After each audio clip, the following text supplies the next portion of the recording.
Hello, and you are welcome to this week's episode of Indo Politics, where we take a look back at what happened in Leinster House throughout the week.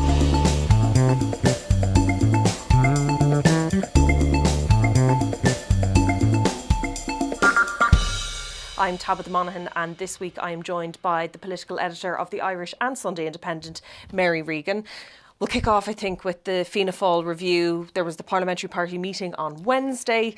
What do we know? We haven't got any detail of it yet, but we're hoping we will next week, and this will come to an end. I know, we're kind of obsessed with it on Indo Politics, aren't we, at this stage? The long-awaited Fianna Fáil review, and we're hearing that we're going to get it next week, next Tuesday. And there is some scepticism, I think, within the party that it will be ready by next week, but the Taoiseach has insisted, and I think at this stage it makes strategic sense to have the report out before Christmas because, I mean, depending on what's in it, we don't know. But I think the expectation is that it will be relatively benign, you know. It's not only gone through the lawyers, but it would have been written with lawyers in mind. And depending what's in it, I think it probably makes sense to have it out before Christmas because, you know, who's going to launch a heave the week before Christmas? It's not going to happen. And there will be some noise about it next week. And then there will be a break for Christmas and it'll sort of, the heat will be gone out of it by the time they all come back in January. I think that would probably be what would make the most sense from a strategic point of view. And then it would appear that Micheál Martin is probably going to be out the gap, really, in terms of any challenges to his leadership arising from this review, until probably after the presidency of the EU, which Ireland will hold in the second half of next year. And by that point, God only knows how things will have developed in the world of politics. So we're probably going to get the review next week. It will cause, you know, some low-level ructions in Fianna Fáil, but this has been going on for so long now that I think people really are sort of inclined to move on a bit. Having said that, this review and the fallout from the presidential campaign will leave a sort of lingering resentment, a lingering bad feeling in the party, and it's been one of the worst episodes for the party in a very, very long time. Yeah, we've also heard from TDs that they just don't want this going into the new year. They just want to a lot of them want to put this behind them. And kind of sense that I have is that there was the rebels who were really unhappy about what happened here, and they were kind of the ones that were potentially going to sign a motion of no confidence into Micheál Martin. But in order for that to have been successful, they needed that kind of middle ground, those people. So there obviously you have the Micheál Martin loyalists, and then there's these people in the middle ground, and you kind of get the sense that as time has gone on, they've moved on a good bit. So unless there's something really damning in this review, which, like you said, I don't think we're expecting at all, really. Jim Gavin's legal team have looked through that. That's why, you know, that's what's been going on the last week or so. I think a lot of people just want to move on from this now. Yeah, I think if there was somebody willing to take on and challenge Micheál Martin, an alternative leader, they probably could be Taoiseach now if they wanted to, if they had the killer instinct, if they had the fight to take it on. There would have been a considerable cohort in the party backing them, but also I think the middle ground people in Fianna Fáil have moved away from Micheál Martin. Okay. The only thing is they've moved away, but they're willing to sort of, you know, buy their time. They're not willing to go nuclear yet in terms of removing him. So I think Micheál Martin is damaged, and he will be very damaged going into the next year, but not fatally. And another consideration is the party is going to be celebrating their centenary, 100 years of Fianna Fáil, come April, since the founding of the party. And that will obviously lead to a sort of reflection period, you know, what the party stands for, all this sort of stuff, you know, an identity reflection sort of piece. But no one wants to be fighting or to have this big internal row, and certainly no one wants to sort of heave a foot right in the middle of them celebrating their centenary. Yeah. Even though what more perfect way to mark it in the most Fianna Fáil of style. What about I want to move on to the fox hunting bill that's going through the Dáil at the moment. This is Ruth Coppinger's bill from Solidarity People for Profit. This kind of came up earlier in the year. I think it was around May time when it was going through the first stage of the Dáil. And one of the reasons why it got attention was because Sinn Féin opposed it at the first stage. And now others did oppose it at the first stage. Michael Collins did, and the Healy-Raes did as well. But it was Sinn Féin opposing it that kind of got the attention, particularly because that's not usual, just for people who mightn't be aware. Usually a lot of these bills are allowed pass first stage so it can get to the second stage so that there can be a proper debate in the Dáil. So what is the latest on this bill? Yeah, and this bill might seem sort of niche. It hasn't got a huge amount of attention, but I think it has the potential to be quite divisive in the Dáil. It's going to be voted on next Wednesday, I think it is, Ruth Coppinger's bill, as he said. But it does highlight the sort of tensions and the lack of unity of policy, if nothing else, on the parties of the left, as they would be self-described, in opposition, because Sinn Féin would have sided with People Before Profit, Solidarity and others to back Catherine Connolly as president. Of course, fox hunting did make its way into the presidential campaign. Rural pursuits. Yeah, Heather Humphreys, in a primetime debate, the issue came up and Heather Humphreys describing it as rural pursuits because she previously defended it as Minister for Rural Affairs. But Sinn Féin is setting itself apart from other parties of the left on this, I think highlighting in many ways that maybe Sinn Féin isn't left enough for some of those parties like People Before Profit, like Social Democrats, possibly Labour. Sinn Féin has many TDs along the border counties where fox hunting would be considered, as Heather Humphreys once said, a rural pursuit, and where there would be a cohort of voters who would be against any ban. But I think it is something that will cause sort of internal discussions, at least within Sinn Féin, because I think there will be some people in the party uncomfortable with the fact that they are not going to support the bill. In other words, they are voting with fox hunting, as it were. It could also cause potential conflicts within the government parties. There are some TDs in Fine Gael who have met the Taoiseach and the party leader over this, who would like to see a free vote, a vote of conscience on this. That's unlikely to happen, so they will have to just probably suck it up and vote against what they would see as their own conscience on this issue. But I think it'll be, one of the last votes that happens in the Dáil before they break for this year. And I think it will cause some tensions and just some bad lingering feeling within the parties.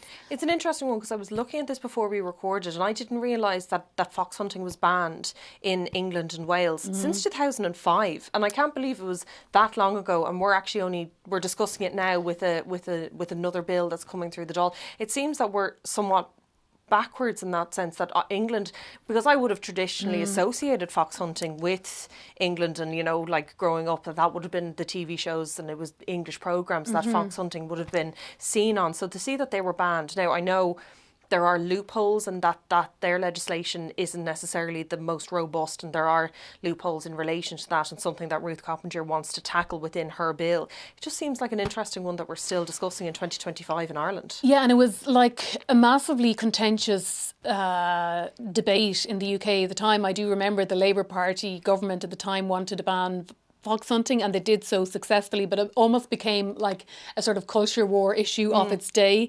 It was very controversial, and there was a lot of discussion here about bringing in a ban here in tandem. That never happened.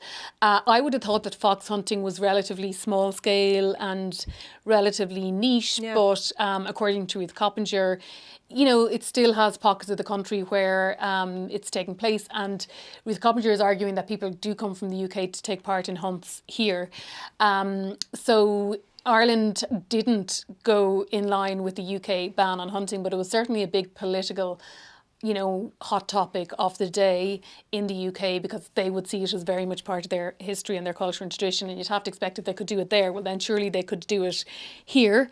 But the decision has been taken. I think there's been votes on it a couple of times in the Dáil over the years, and even when the Green Party were in government, the Green Party would have been really opposed to it when they were in opposition and had many motions on it, but when they had two separate stints in government and they made no progress on this, what's really seen as a very key policy of, the animal welfare campaign. It did come up in the presidential election, but it wasn't like a really crucial part of it. It was an interesting one because the two candidates in Catherine Connolly and Heather Humphreys had differing views on that. I don't know if it, like you mentioned that it was such a culture war in England. I don't know, would it be the same here? Do you think it would create the same kind of rivalry between different parts of society, that we would have the same kind of culture war here? Yeah, well, it's almost like the sort of, traditionalist sort of rural, I guess, voter who might see some aspects of their way of life, under threat. I don't think people necessarily on a broader scale hold it as dear or as culturally, relevant as they might have had in the UK at the time. But, the fact that Sinn Féin are voting against the ban, the fact that the government parties will oppose it too, shows that they would be worried about their rural constituent voters, probably more so than they would be weighing up the fact that their rural constituent voters probably hold more dearly onto fox hunting as a traditional pursuit than their more urban, more liberal voters would oppose it as an animal cruelty thing. What about the whole idea of the left splintering? And I say the left splintering, it's more Sinn Féin splintering, like you said earlier on, away from the other left parties, because this isn't the first thing, even since the election, that we've seen kind of disagreements. For example, Labour were very critical of Sinn Féin in terms of their stance on migration. Is it too soon, I think, to read into these things? Are we looking at it because with a whole new lens now because of the Left Alliance with Catherine Connolly and their backing of Catherine Connolly? Is this something that they can sustain, or are these really small issues that really won't make a massive difference when it comes to government formation? Well, I think if you look to the next election, there are kind of two schools of thought, that it will probably be a Sinn Féin and the left coalition, or it could be a Sinn Féin and Fianna Fáil coalition, possibly with, someone else there. And I think the more big policies that are discussed and debated, the more Sinn Féin in some ways looks more aligned with Fianna Fáil than it might look aligned with some of the other parties of the left. And we know that how people for profit, Solidarity, Social Democrats have been ideologically, very ideologically unflexible, let's say, when it comes to forming governments, that they have their positions and they don't really want to deviate from those positions. So it just does all highlight the fact that negotiating a programme for government amongst the parties of the left on these sort of issues like fox hunting and the sort of tradition versus the sort of urban, and also on immigration is migration policy is another issue. I want to move on to the housing video that kind of became a very big talking point on Tuesday, particularly in Leader's Questions, when the Dáil came back over the weekend. Just to remind people, or some people who mightn't have seen it, Spun Out, which is a youth organisation, kind of a mental health youth support group, had created a video with the housing agency that was it was advice for young people who have to move back in with their family or move back in with their parents because of housing challenges that they have faced, and some advice that they would give them. Now, I think there was not necessarily a criticism of Spun Out and the video necessarily, which I think, in fairness, Spun Out was doing it with the greatest of intentions, was to help people. But there were some elements of it that were considered condescending. For example, one of the advice was, do some of your chores, do some chores, or take on some of the household, tasks, so that your family will see you as an adult. Which, I mean, at the end of the day, we're talking about adults who have to move back in. But the crux of the issue was the Department of Housing, who decided to repost it or upload the video to their socials. And I mean, the reaction from opposition on Monday evening was so strong. So many people came out against it. Not just opposition, like people in general were not happy that the department put that video up. Yeah, and I think the impression was given that this was a Department of Housing video, and I think everyone sort of thought that initially, in which case it would have been absolutely tone deaf to the point of trolling young people to be putting out this video, telling them how to move in with their parents and, washing dishes, all that sort of stuff. It was almost, it was almost like a parody if you look at it in that sense. So yes, that was the impression given, that it was the Department of Housing putting out this video, in which case, as I said, it would be, tone deaf to the point of like trolling young people who are living at home. However, then it became clear that it was actually spun out. But nonetheless, the Department of Housing did put out this video. And I think that was strategically unfortunate on their part, because it sort of highlighted the failures in housing. Exactly. And the fact that, you know, this advice has been given, so many young people are moving back into home, and highlighting a real, not just a housing problem, a sort of sociological, societal problem. And I thought there was something very sad about the video. You know, it was probably, could be accused of being condescending in tone, but the way it was sort of advising young people how they should go about getting the respect of their parents to be treated like adults, you know, and they're moving back in with their parents. So, yeah, it was definitely a faux pas on the part of the Department of Housing, and the Minister himself said it was, the word... Misconceived was the term he used, which I thought was a sort of odd term to use that didn't really reflect just how viscerally annoyed people felt about this. Because it's not just impacting young people. Like we have heard so many times that it's people in their 30s, in their 40s, you know, older, that have to move back in with family because they have no choice. And a lot of people, when they see the department, the line department that is responsible for housing, putting up this advice, it just really sticks in people's craw. Yeah, and you know, I think, like, looking at the video, you got the impression that it was trying to almost avoid family conflict from people moving in back home. And you could just see, looking at it, that this is an issue. It's not just that people don't have their own house. It's not just that people are putting, you know, their own lives on hold, their own starting a family on hold, all those things on hold. It's the fact that they're also potentially running into conflict with their own parents, their own direct families. And it's creating these very strange and difficult family dynamics, you know, for people who should be buying their own home, starting a family, whatever they might do in their 20s and 30s. And they're being told, you know, consider washing the dishes and maybe pay a little bit of rent, you know. So that's obviously pointing to another conflict that happens when people move in with their parents. So I think if the video was to do anything, it was to just highlight how much of a sociological problem this is now. Yeah, there was something very, just on the housing issue as well. We had the Society of Chartered Surveyors, they had a report out earlier in the week that spoke about the affordability of apartments, and that this, we've heard so much from the government about the viability gap and how they want to address the viability gap, particularly with apartment developments, and that we didn't have private developers who wanted to build apartments because it just wasn't financially viable for them. So the government reduced the VAT rate by 9%, or to 9%, for building apartments. Criticised at the time by opposition because it was, you know, a tax break to developers, but the government were really hoping that this would help in terms of building up supply at scale to ease the housing problem. But what we found in that report was that affordability was not being helped here, and that, you know, couples that wanted to buy a 2-bedroom apartment needed something between like 108 and 140,000 euro in a joint income, which is not really the average. It's so high at the moment. And just what I wanted to ask you on that is that, okay, so affordability hasn't come down, viability has. Has the government really tied itself to a measure like that? And I'm even thinking about the VAT cut for hospitality in the recent budget, that if we don't see, let's say, hospitality sector dealt with, and that we don't see mass closures, and if we don't see affordability for apartments, for example, come down in the next 4 years, the government parties are in serious trouble.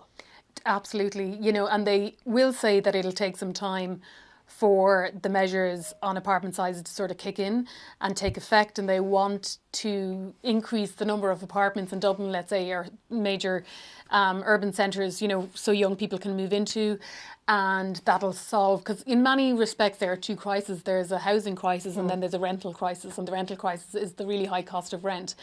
And they would argue that it'll take some time to get that just critical mass of apartments built, and that the measures being put in place, such as the VAT cut, such as the rules around the apartment spec and the planning rules being altered, and they're saying that'll take some time. But really, if there aren't any results seen, you know, in the next 2 to 3 years, you would have to argue, then it does look, like, yeah, this was just a tax break for developers that didn't do anything for the affordability for, you know, people who want to rent or for renters. It's just doing something for the profits of developers. I think we'll leave it there for this week. Mary, thank you so much for joining me. I'm Tabitha Monahan, and you can find all the episodes of Indo Politics and the episodes that come out every Friday on the Irish Independent YouTube channel.